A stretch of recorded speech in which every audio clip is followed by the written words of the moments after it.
Your daily walk has turned into a battle of wills. You are being dragged down the street by an animal that might weigh a third of what you do. You pull back, but your dog just pulls harder.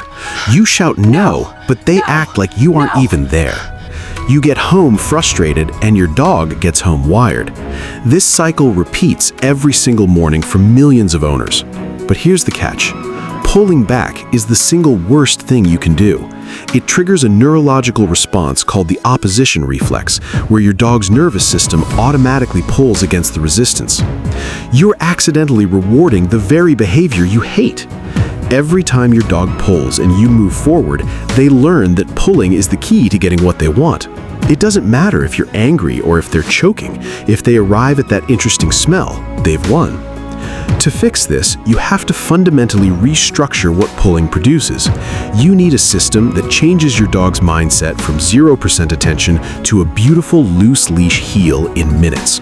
This isn't about getting lucky with a calm breed. It's about behavioral theory that works on any dog, any age, and any breed.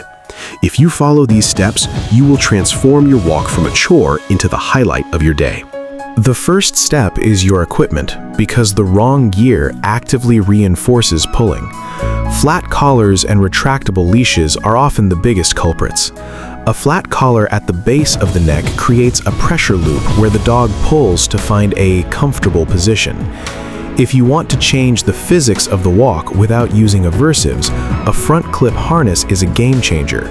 Because the leash attaches at the chest, any forward momentum rotates the dog's body back towards you.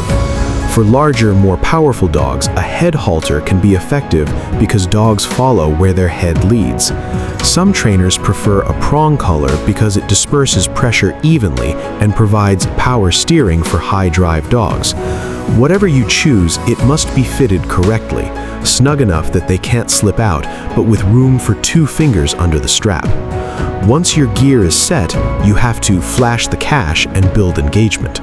This is the sweet spot phase. Before you even leave the house, teach your dog that being by your left side is the most rewarding place on earth. Use high-value treats or even their daily meals to pay them for simply standing in position. You are charging up a behavioral highway where the path you want is full of rewards.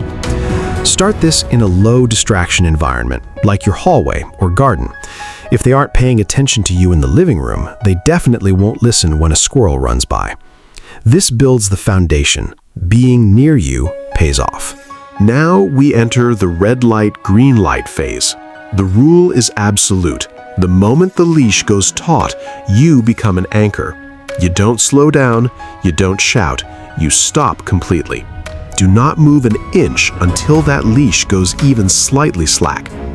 The moment the dog shifts their weight back or looks at you, mark it and take 3 quick steps forward as the reward. Forward movement is the currency your dog wants. On your first walk, you might only cover 50 meters in 20 minutes. That's not a failure. It's a fundamental restructuring of their logic.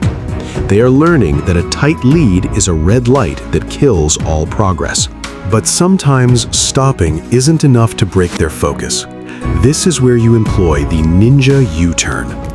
If your dog is out in front and ignoring you, quietly turn 180 degrees and walk the other way. Do not say their name or give a warning.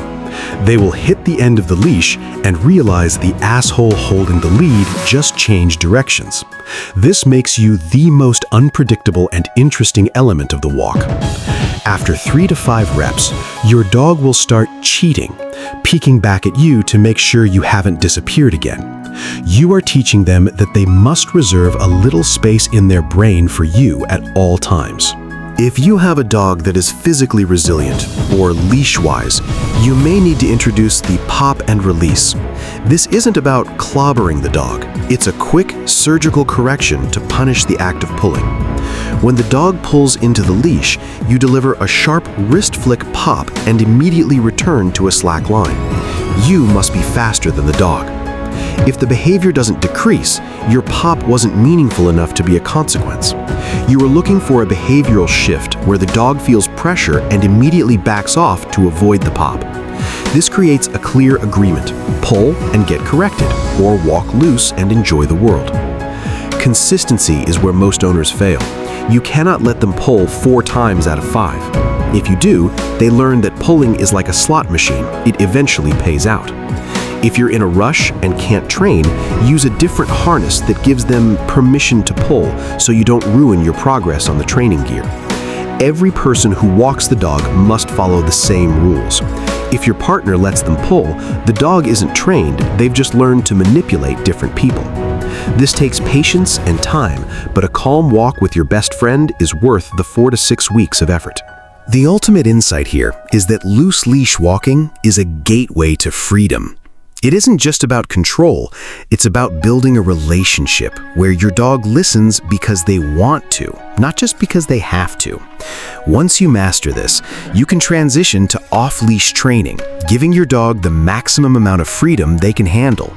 Most people never get there because they're stuck in a tug-of-war, but you now have the blueprint to break the cycle. If you're ready to stop the dragging and start enjoying your dog again, check out the specialized training tools and deep dive masterclasses linked in the description. These resources break down the exact timing and ninja moves you need for high distraction environments.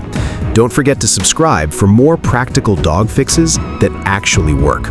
Post a comment below with your dog's breed and how many reps it took them for them to finally look back at you. We read every single one.